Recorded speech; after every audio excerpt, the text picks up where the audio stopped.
तू यहाँ से भाग जा, नहीं तो स्वर्ग लोक पूरा उजड़ जाएगा, स्वर्ग लोक भी नष्ट हो जाएगा। तो सर्वत्र भागा, ब्रह्म धाम शिवपुर सब लोका, भय श्रमत व्याकुल भय शोका, काहू बैठन कहा न कोई, राखी को सकई राम कर द्रोही।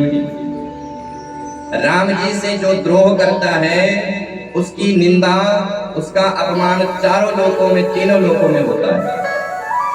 जो भगवान का विरोधी बन जाए, संसार उसका विरोधी बन जाता है, उसके लिए माँ मृत्यु के समान बन जाती है, पिता यमराज के समान बन जाते हैं जो भगवान से विरोध करते हैं।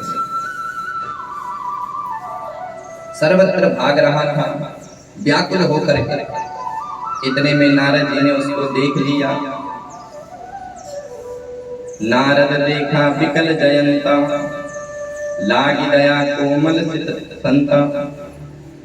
संतों का जो चित्त होता है वो बड़ा निर्मल होता है। नारद जी ने उसको समझाया कि अरे मूर्ख, तू कहां भागेगा, सर्वत्र उसकी सत्ता है, भाग करके कहां जाएगा।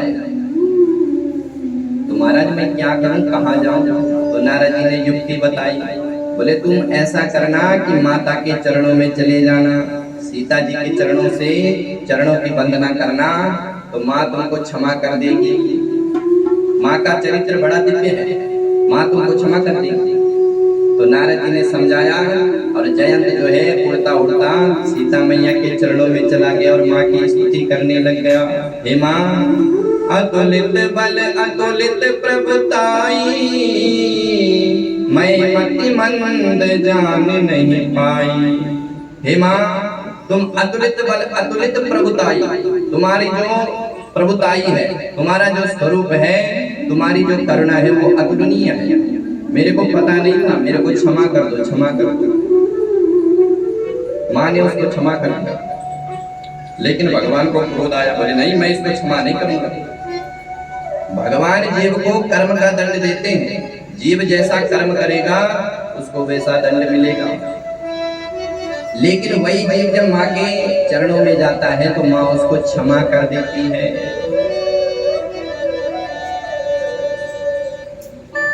भगवान ने उस जयंत की एक आंख खोल दी, एक नयन करी तजा हुआ।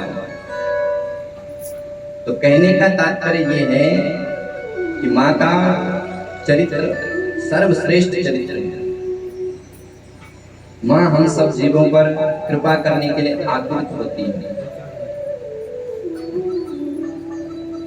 मणिद्वीप धाम में माँ के 4 मंडप हैं। श्रृंगार मंडप, ज्ञान मंडप, मुक्ति मंडप,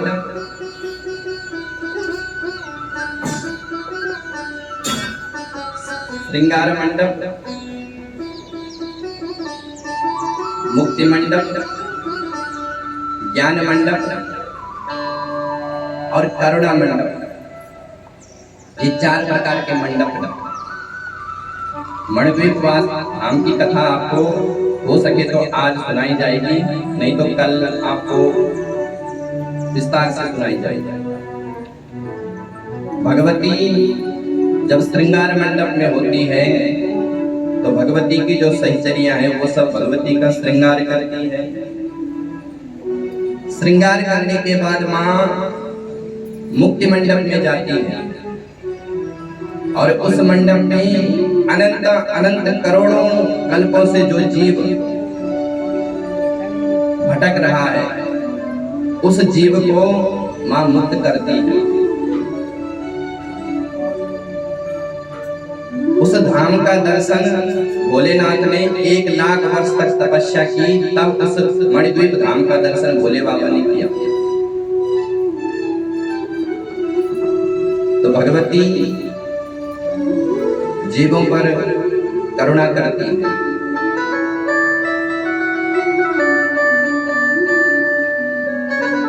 कल आपने मां भगवती का प्रथम चरित्र श्रवण किया। प्रथम चरित्र के अंतर्गत मां ने महिषासुर मधुकैटभ और हयग्रीव पर कृपा कर। मधुकैटभ ने माँ भगवती वागुरा सरस्वती की उपासना करी। भगवती सरस्वती का जो बीज मंत्र है वो ऐं है, ऐं। और महाकाली का जो बीज मंत्र है वो ह्रीम है, ह्रीम। महाकाली, सरस्वती, महाकाली और महालक्ष्मी। तो मधुकैटभ और हयग्रीव पर भगवती ने कृपा करी। व्यास जी का प्रश्न था कि मैं किसकी आराधना करूं जिससे मुझे अयोनिज पुत्र की प्राप्ति हो। तब नारद जी ने भगवती की उपासना बताई, शिव और पार्वती की उपासना बताई। बोले दोनों की उपासना करो तब तुमको अयोनिज पुत्र की प्राप्ति होगी। संसार में 5 कन्याएं हैं जो अयोनिज हैं, जिनका जन्म मां के गर्भ से नहीं हुआ। 5 कन्या कौन कौन? बोले अहिल्या, द्रौपदी, मंदोदरी, तारा और सीता। 5 कन्याएं हैं जो अयोनिजा है और 2 पुरुष है जो अयोनिज है। कौन कौन? बोले पहले हैं सिलाद नंदन नंदी, सिलाद पुत्र जो भोले बाबा की सवारी है, नंदी, ये भी अयोनिज है। और दूसरे हैं सुखदेव जी महाराज। सुखदेव जी का जन्म अरणी मंथन से हुआ। व्यास जी की इच्छा थी कि मैं अपने पुत्र को गृहस्थी बनाऊं, क्योंकि गृहस्थ जो आश्रम होता है वो चारों आश्रमों से भी श्रेष्ठ है। शास्त्र कहते हैं धन्यस्त गृहे आश्रमे, गृहस्थ आश्रम में रहकर जो भगवान का भजन करता है उस भजन का 10 गुना फल उसको मिलता है। एक सन्यासी की 10 माला और एक गृहस्थी की 1 माला बराबर है। क्यों? क्योंकि उसके लिए अनेक प्रकार के कर्तव्य हैं, अनेक प्रकार के उसके जीवन में व्यवहार है, उसको पूरा करना पड़ेगा। गृहस्थी का जो कर्तव्य है, जो धर्म है, वो परिवार का भरण पोषण करना है। कर्तव्य को छोड़ करके जो व्यक्ति भजन में लगता है वो उसका कल्याण नहीं है। धर्म के अनेक प्रकार होते हैं, धर्म के अनेक भेद होते हैं। सन्यासी का धर्म अलग है, ब्रह्मचारी का धर्म अलग है, गृहस्थी का धर्म अलग है। सबका अपना अपना धर्म है। तो व्यास जी की इच्छा थी कि मैं अपने पुत्र को गृहस्थ आश्रम में प्रवृत्त करूं और इस पुत्र से मेरी भी वंश परंपरा चले। तो सबसे पहले व्यास जी ने अपने पुत्र को देवी भागवत का पारायण सुनाया, देवी भागवत सुनाया।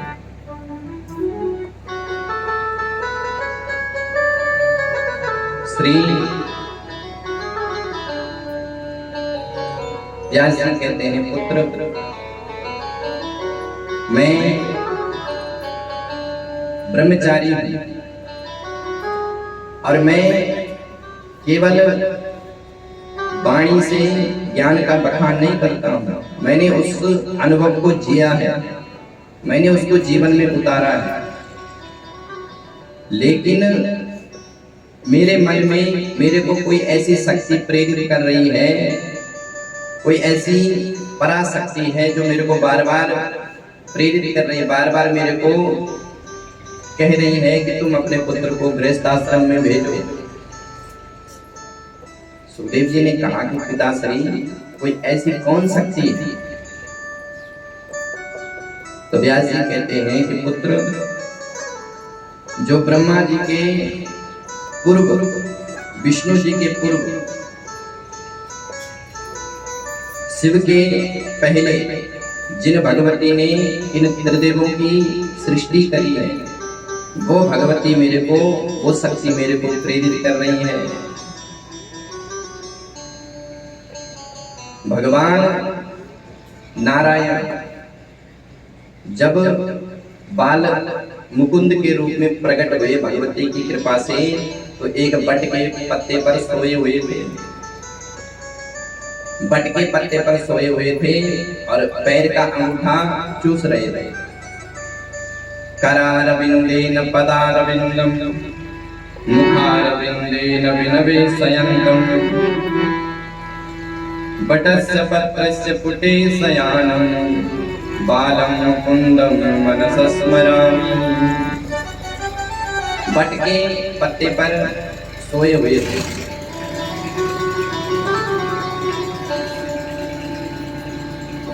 बट के पत्ते पर भगवान सोए थे और फिर भगवान ने ज्ञान ब्रह्मा जी को कराया। जब भगवान ने इस संसार की सृष्टि करनी चाहिए तो ब्रह्मा जी को ज्ञान दिया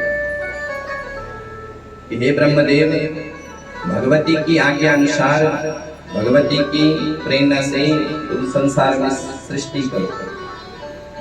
तो ब्रह्मा जी ने सृष्टि के विषय में भगवान से ज्ञान जानना चाहा।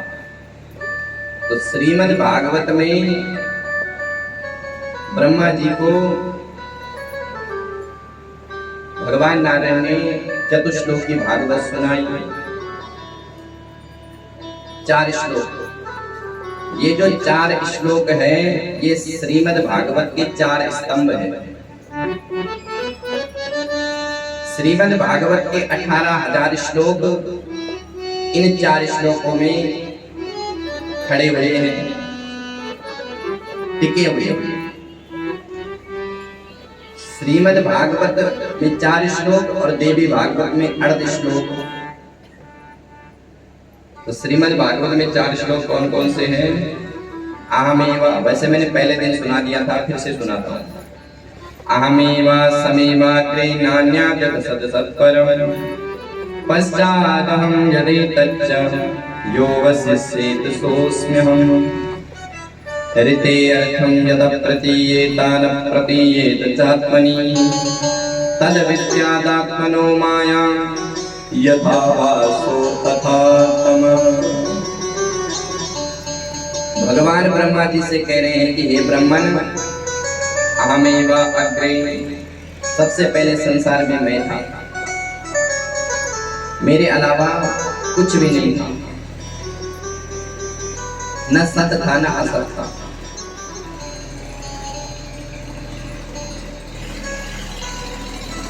तो ब्रह्मा जी ने भगवान से कहा कि प्रभु, आप जिस ज्ञान की बातें मुझसे कर रहे हैं, वो ज्ञान आपने कहां से प्राप्त किया, वो ज्ञान आपको कहां से मिला? तब भगवान ने कहा कि हे ब्रह्मदेव, मैं जब बट के वृक्ष पर बाल मुकुंद के रूप में सोया हुआ था, तो उन्हीं भगवती ने मेरे को वो अपने स्वरूप का ज्ञान दिया।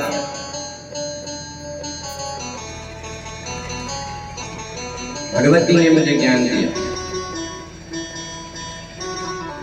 माँ इस संसार की गुरु है। हमारी जो प्रथम गुरु है वो माँ होती है। माँ से हमको संस्कार मिलता है, माँ हमको बोलना सिखाती है। और माँ इस संसार की गुरु नहीं है, बल्कि उस परब्रह्म परमात्मा नारायण की भी गुरु है। उन्हीं माँ की कृपा से नारायण ने इस संसार में सृष्टि करी है।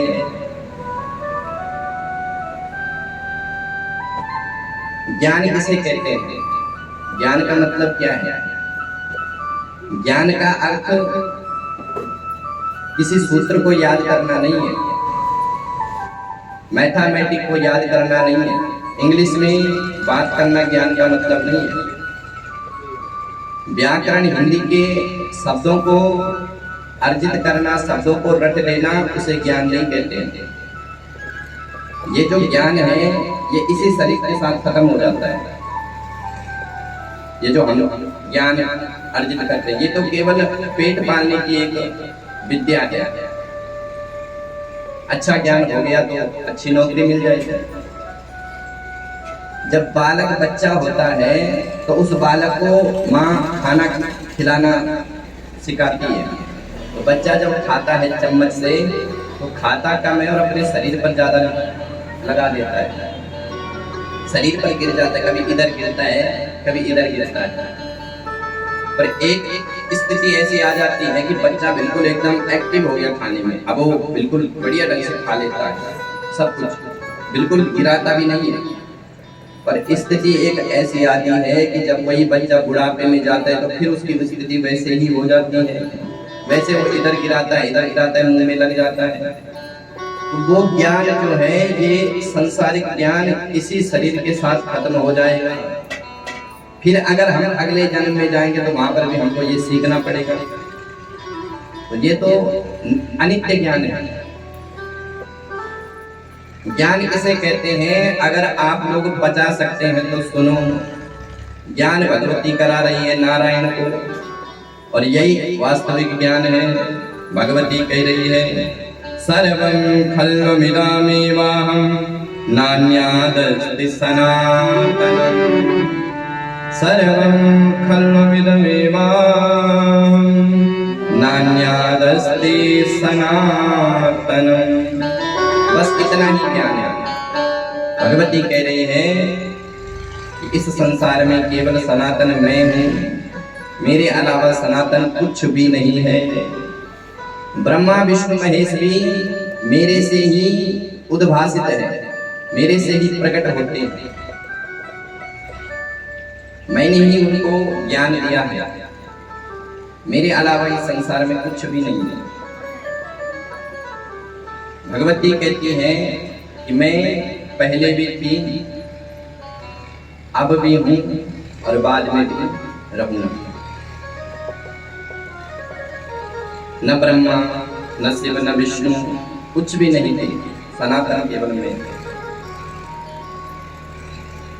इसी अर्धश्लोकी को भगवान श्री हरि ने 4 श्लोकों में परिणत किया। ये जो अर्धश्लोकी,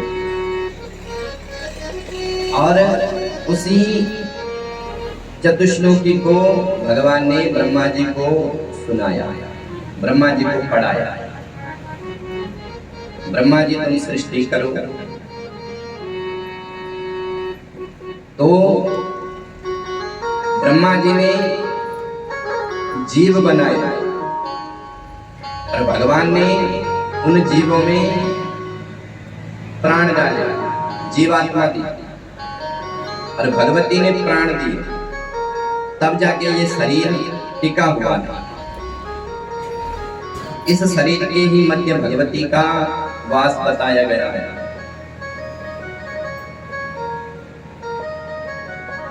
साधक जब साधना करता है तो शरीर में 7 प्रकार के चक्र हैं, मूलाधार चक्र से लेकर आज्ञा चक्र तक। तो मूलाधार चक्र में कहते हैं कि इस शरीर में इतनी बड़ी, इतनी लंबी लंबी नाड़ियां हैं कि पूरी पृथ्वी को 3 बार लपेट सकती है। इतनी लंबी लंबी नाड़ियां हैं इस शरीर में, और उसी नाड़ी में भगवती का वास है। भगवती उसी विचित्रा रूप की नाड़ी में विराजमान रहती है, लेकिन वो सोई हुई है। साधक जब कुंडली जागृत करता है, कुंडली को जगाता है, तो धीरे धीरे वो भगवती जागती है। इस कुंडली जागरण के बारे में भी 8वें स्कंद में विस्तार से देवी भागवत में बताया है।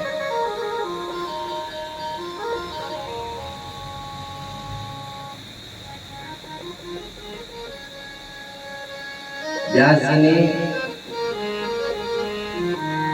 अपने पुत्र को देवी भागवत का सांगोपांग अध्ययन करवाया। फिर भी जब सुखदेव जी ने कहा कि पिताजी मैं गृहस्थ को नहीं अपनाऊंगा, ना हम गृहं करिष्यामि दुःखदं सर्वदा पिता, वागुरा सदृशं नित्यं बंधनं सर्वदेहिनां। हे पिताजी, ना हम गृहं करिष्यामि, मैं गृहस्थ को नहीं अपनाऊंगा। तो व्यास जी ने विचार किया कि अब इनको किसी गृहस्थी के पास भेजना पड़ेगा, क्योंकि बालक अपने पिता का ही अनुकरण करता है। बालक जब भी उदाहरण लेता है तो अपने घर से लेता है। अगर घर में अच्छे संस्कार है तो बालक भी अच्छा ही बनेगा। तो बच्चा जो होता है वो पिता की आत्मा होती है। आत्मा वे जायते पुत्र। तो व्यास जी ने विचार किया कि मैं ब्रह्मचारी हूँ, मेरी नकल मेरा पुत्र करेगा, पर इनको जो है किसी और के उदाहरण से समझाना पड़ेगा। उदाहरण किसी और का नहीं होना चाहिए जीवन में। किसी व्यक्ति को तुम समझा रहे हो तो अपना उदाहरण दो, या आपके जो बराबर के लोग हैं उनका उदाहरण दो। वैसे तो घर में अगर आप अपने पुत्र को समझा रहे हैं तो अपना उदाहरण दो समझाने के लिए। तो व्यास जी ने विचार किया कि अब इनको जो है किसी गृहस्थी के द्वारा समझाया जा सकता है। तो व्यास जी ने सुखदेव जी को जनक जी के पास भेजा। जनक जी गृहस्थी है और गृहस्थ आश्रम में रहकर भी विरक्त है। जनक जी बड़े साधक हैं, गृहस्थी में रहकर भी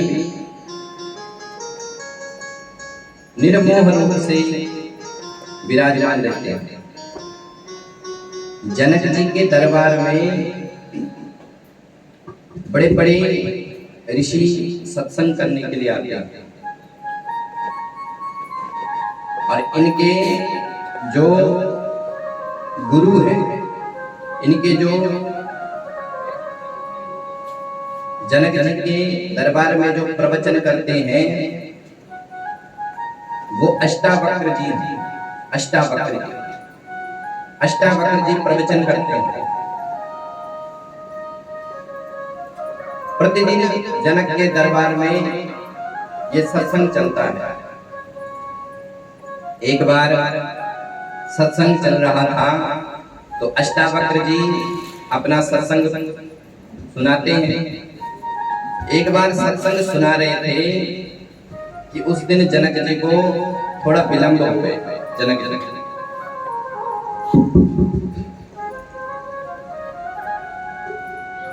जी अपने राजकाज में विलंब हो गए। तो जो अन्य ऋषि आए हुए थे, याज्ञवल्क्य, भारद्वाज आदि, उन्होंने अष्टावक्र जी से कहा कि हे महात्मन, आप ऐसा करो कि आप अपना सत्संग प्रारंभ कर दो, क्योंकि हम तो वास्तविक सत्संग के पात्र हैं। सत्संग के जो पात्र होते हैं वो साधक होता है, जिसने जीवन में उस सत्संग को स्थापित करना है, जीवन में बिठाना है। हमारे महाराज जी के जो बड़े भाई हैं अशोक जी, उन्होंने कल मेरे को समझाया कि पंडित जी, जो लोग सुन रहे हैं उस चीज को वो समझ भी रहे हैं कि केवल सुन ही रहे हैं। सुनना और समझना दोनों में भेद है। कुछ लोग मेरे को आज भी पूछ रहे हैं कि पंडित जी सप्ताह कितने दिन तक चलेगा? बोले ये सप्ताह नहीं है, ये नवान यज्ञ चल रहा है, ये सप्ताह नहीं है। ये देवी भागवत है। कुछ लोग कहते हैं कि पंडित जी आपकी भगवत हमने बड़ी अच्छी सुनी, भगवत गीता। तो भगवत गीता नहीं होती, श्रीमद् भागवत होता है। इतनी कथा सुनने के बाद भी अगर व्यक्ति ऐसी अल्पज्ञ बात करें तो फिर अच्छा नहीं लगता है। इस मंदिर में तो नहीं भी 3-4 बार तो मैंने कथा सुना दी, और फिर भी अगर ऐसी बात हो रही है कि सप्ताह, ये सप्ताह नहीं है, ये नवान यज्ञ है, तो समझना और सुनने में दोनों में अंतर है। तो याज्ञवल्क्य जी ने अष्टावक्र जी से कहा कि हे महात्मन, इस दरबार में हम बड़े बड़े महान ऋषि आते हैं, तो आप अपना प्रवचन चालू करो, प्रवचन सुनाओ। तो अष्टावक्र जी ने कहा कि नहीं, मैं तब तक अपना प्रवचन शुरू नहीं करूंगा जब तक जनक जी ना आ जाए। तो याज्ञवल्क्य को बड़ा बुरा लगा, बोले ये तो राजा है, और राजा लोग कहाँ प्रवचन सुनते हैं। जो नेता होता है वो अगर कथा में आएगा भी तो केवल 2 मिनट तक आएगा, केवल माला डलवाने के लिए, और फिर चला जाएगा। तो जो राजा लोग होते हैं वो कहाँ प्रवचन सुनते हैं। याज्ञवल्क्य जी खड़े हो गए, बोले महाराज आप हम ऋषियों का अपमान कर रहे हो। अष्टावक्र जी ने कहा कि भैया चाहे आप अपना अपमान मान लो, लेकिन मैं प्रवचन तभी शुरू करूंगा जब जनक जी आ जाएंगे। ठीक है। अब थोड़ी देर बाद जनक जी आए तो अष्टावक्र जी ने अपना प्रवचन चालू कर दिया, सुनाया अपना प्रवचन, सत्संग सुनाया। और भगवान की ऐसी माया कि अचानक जो है जनकपुरी में आग लग गई, माया से जनकपुरी धू करके जलने लग गई। सैनिक आए जनक जी के पास, महाराज आपकी जनकपुरी जल गई। जनक जी ने बड़े सहज भाव से कहा कि भैया बुझाने का प्रयास करो, और सत्संग सुनते रहे। थोड़ी देर बाद फिर सैनिक आए, बोले महाराज आपकी पूरी जनकपुरी जल गई है। तो जनक जी बिल्कुल उसी भाव में बोले कि तुम उसको बुझाने का प्रयास करो, और सत्संग सुनने लगे। फिर तीसरी बार सैनिक आए कि महाराज पूरी जनकपुरी जल गई है, केवल जिस कमरे में सत्संग हो रहा है वही बचा हुआ है, बाकी सब जल गया। सैनिक ने ऐसी बात कही कि याज्ञवल्क्य जी खड़े हो गए, बोले महाराज आपका सत्संग धरा रहे, मेरा तो आसन और डंडा जल गया। जैसे याज्ञवल्क्य जी उसको बचाने के लिए गए तो अष्टावक्र जी हंसने लगे, अरे महात्मन तुम एक आसन के लिए ऐसे आतुर हो रहे हो, और जिस जनक की पूरी जनकपुरी जल गई उस पर कोई फर्क नहीं पड़ा, तो बताओ सत्संग का पात्र कौन है? कौन इस सत्संग को सुन रहा है? आप सुन रहे हैं कि जिसका मन उस आसन में है, जनक जी सुन रहे हैं जिसका मन महल में भी नहीं है।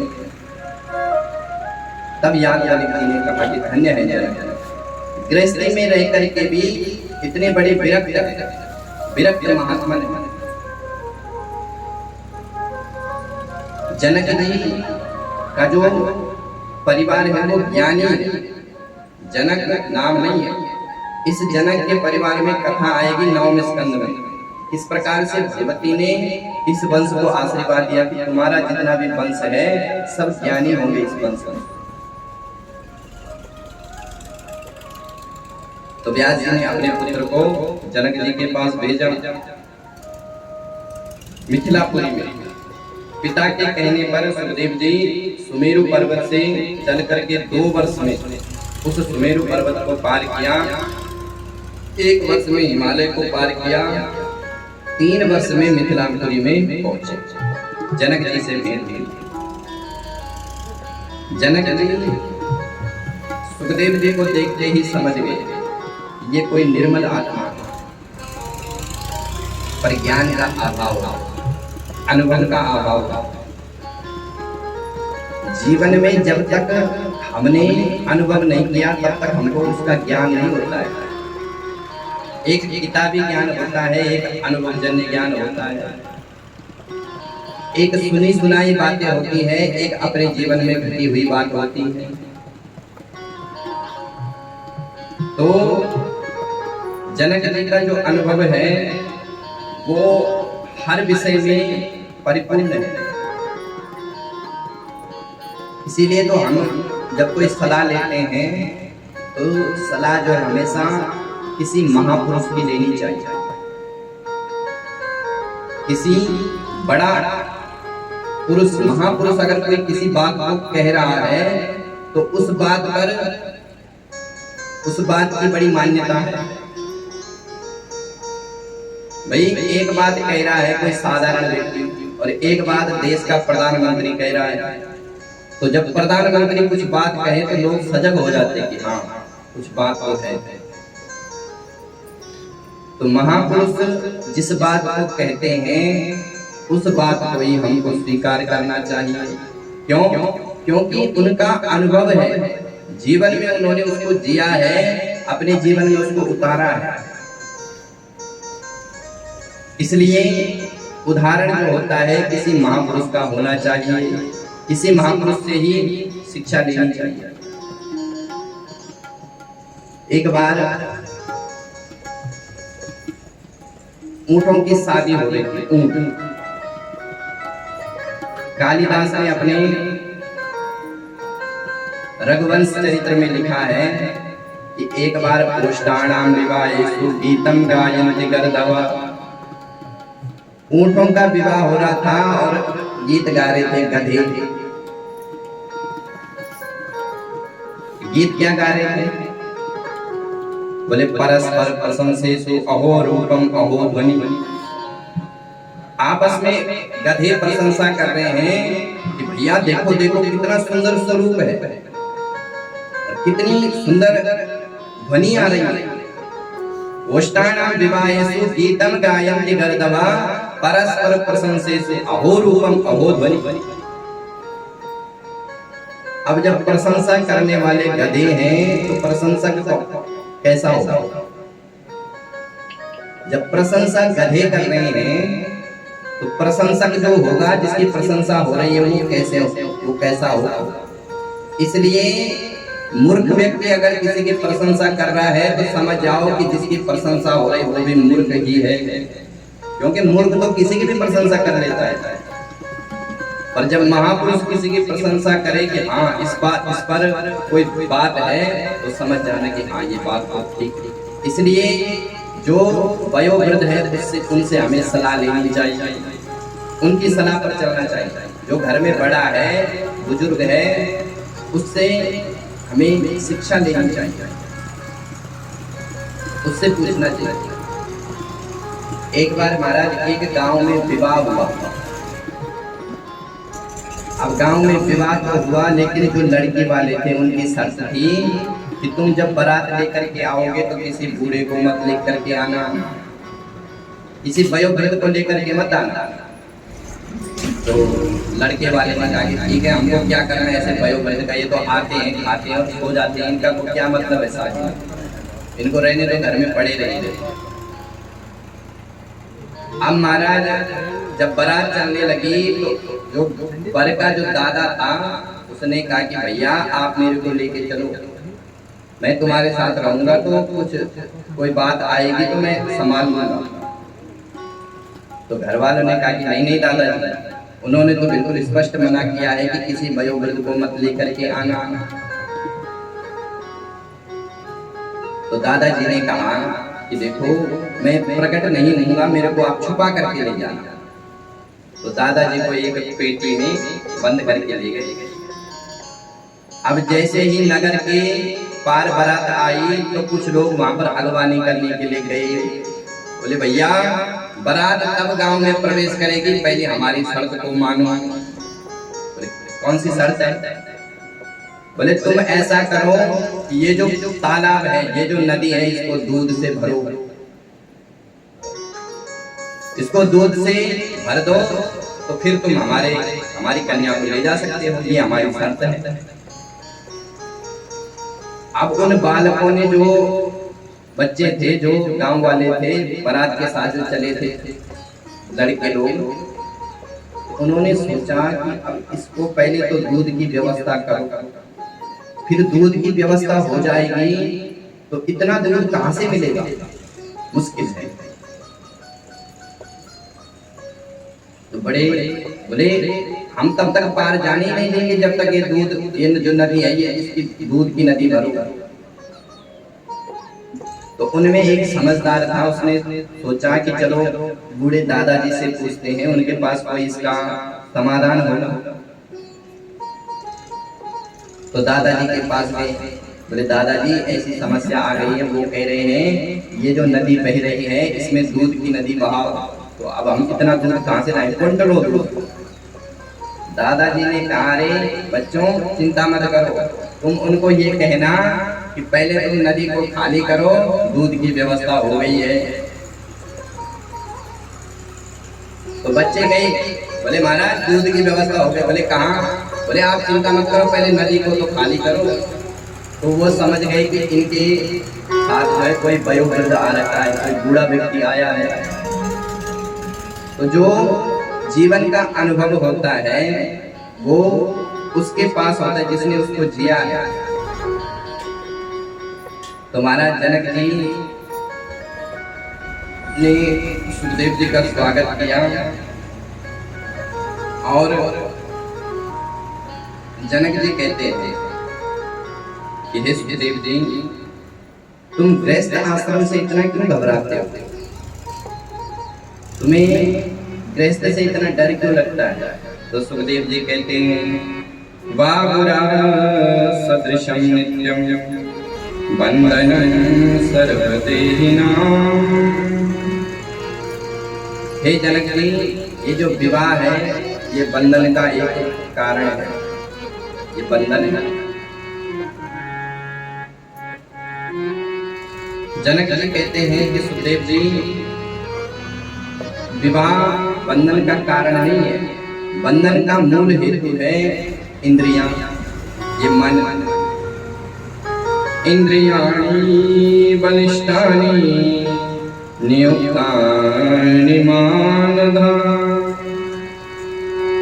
अपक्वस्य प्रवृणन्ति विकारस्तन् केशवा। हे श्रीदेव जी हमारी इंद्रियां यदि चंचल है तो हम अगर सन्यासी भी बन जाए, सन्यासी भी धारण कर ले तो फिर भी हमारा मन जो है विषयों की ओर भागेगा। मन यदि चंचल है तो आप कहीं भी चले जाओ, किसी भी स्थान में चले जाओ, फिर भी वो मन जो है आपको परेशान करेगा।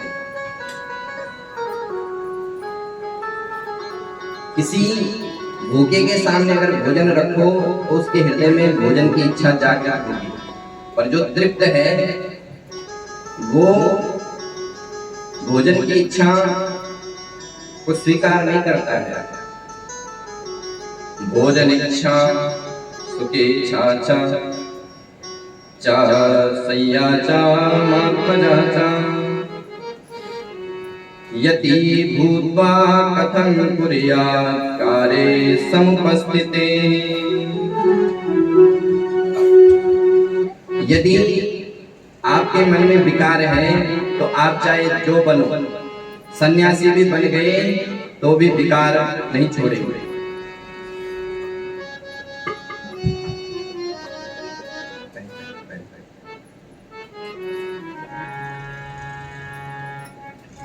तो जनक जी कहते हैं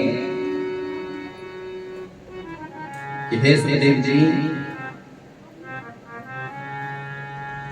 जो मन है यही मन बंधन और मुक्ति का कारण है, शरीर बंधन और मुक्ति का कारण नहीं है।